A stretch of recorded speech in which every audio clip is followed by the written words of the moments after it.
The dense forest that surrounded Highway 72 was known to be a place of mystery and intrigue. Tales of strange occurrences and eerie encounters had been shared among the locals for generations. Yet, despite the unsettling stories, the highway remained a vital artery connecting remote towns in the region. One evening, as the sun dipped below the horizon, casting long shadows over the winding road, a young couple, Sarah and David, embarked on a journey along Highway 72. They were on their way to a cabin deep within the forest, a place of solace and escape from the demands of their busy lives. The forest, with its towering trees and winding road, seemed to stretch on endlessly. The headlights of their car cut through the encroaching darkness, illuminating the path before them.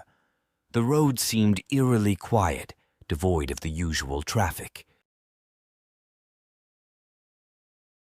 Sarah and David exchanged uneasy glances but dismissed their concerns as mere nerves.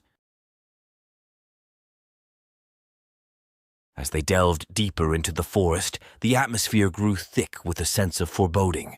The trees seemed to lean in, casting eerie shadows on the road.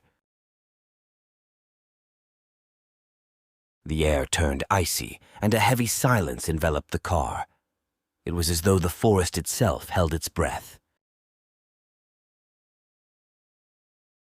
Sarah couldn't help but shiver, her unease growing with each passing mile. "Do you think we should turn back?" she asked, her voice quivering. David, determined to press on, assured her, "It's just the story, Sarah. They're getting to you. We'll reach the cabin soon, and everything will be fine." But the feeling of unease lingered, and it wasn't long before strange things began to happen. The car's radio emitted a series of eerie, discordant notes, and the headlights flickered. The engine sputtered, and the car came to a sudden halt, leaving them in complete darkness. Frantic, David tried to restart the car, but it remained unresponsive. Sarah's anxiety deepened as the silence of the forest pressed in on them. They were stranded in the heart of the woods, far from any sign of civilization. With no other option, David decided to check the engine. He grabbed a flashlight from the glove compartment and exited the car. The forest outside was a wall of darkness, the eerie hush broken only by the distant calls of nocturnal creatures. Sarah, left alone in the car, felt a growing sense of dread. Minutes turned into hours, and David had not returned. She tried calling his phone, but there was no signal in this remote part of the forest. Panic welled up within her, and she decided to venture outside to find him. She clutched the flashlight and stepped out into the inky blackness. The forest seemed to close in on her, the trees watching her every move. She called out for David, her voice trembling in the silence. As she walked deeper into the forest, she noticed a series of peculiar symbols etched onto the trees, glowing faintly in the moonlight. They appeared to lead her further into the woods, and she couldn't resist following them. The trail of symbols led her to a clearing, and there, beneath the pale moonlight, she saw David standing motionless. His eyes were vacant, and he seemed to be in a trance. Sarah rushed to his side, shaking him and calling his name, but he did not respond. Terrified, she followed his distant gaze and saw a spectral figure standing at the edge of the clearing. The figure was shrouded in tattered robes and exuded an aura of malevolence. Its eyes glowed with an eerie crimson light. Sarah knew that she had to get David away from this place. She dragged him back through the forest, following the symbols that had led her to the clearing. It felt like an eternity, and with each step, the forest seemed to conspire against them. Finally, they reached the car, and Sarah managed to start the engine. They sped away from the clearing, leaving the spectral figure behind. David gradually came to his senses, but he couldn't remember what had happened. As they continued their journey to the cabin, Sarah couldn't shake the feeling that something was terribly wrong.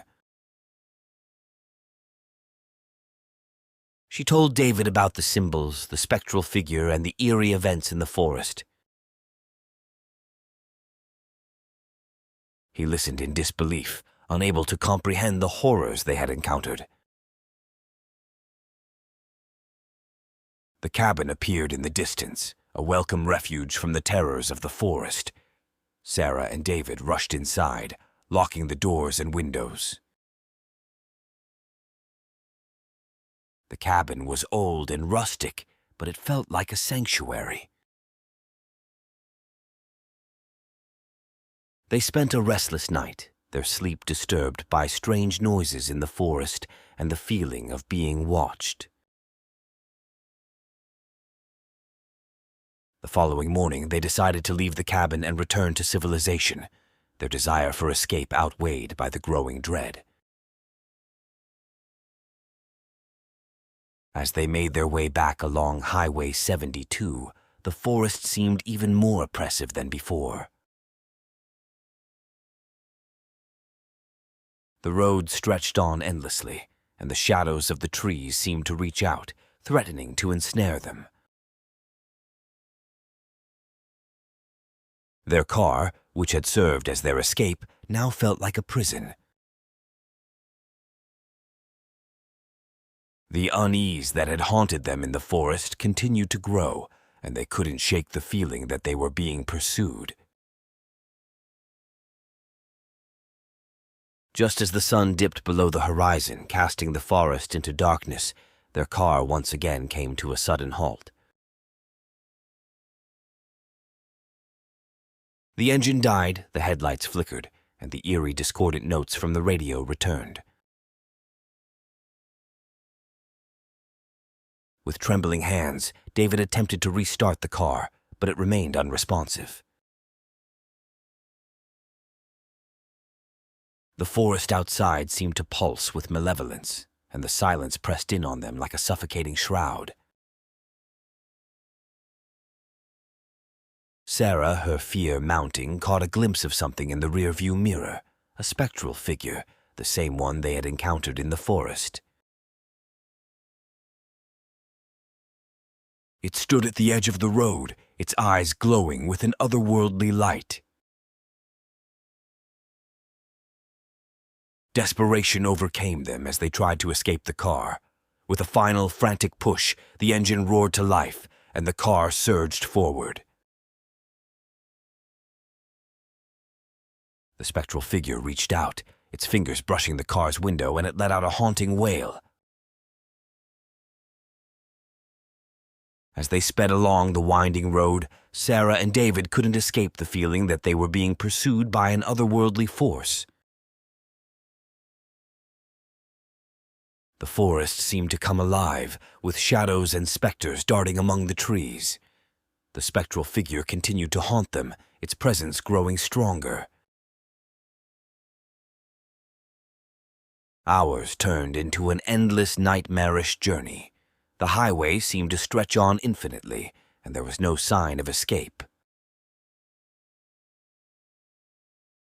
The spectral figure's presence was relentless, its eerie wails and glowing eyes tormenting them. Just when they thought they could endure no more, the forest seemed to recede, and they found themselves at the edge of a small town. With a final surge of speed, they left the highway and entered the town, their pursuer fading into the darkness. Exhausted and shaken, they stumbled out of the car and sought help from the townspeople. They shared their harrowing experience, but the locals only nodded in understanding. They had heard the stories of Highway 72, the haunted road that led to the heart of the malevolent forest. Sarah and David could never forget the horrors they had witnessed on that fateful drive. The forest, the spectral figure, and the haunted highway had left an indelible mark on their souls. They had encountered a darkness that defied explanation, a male.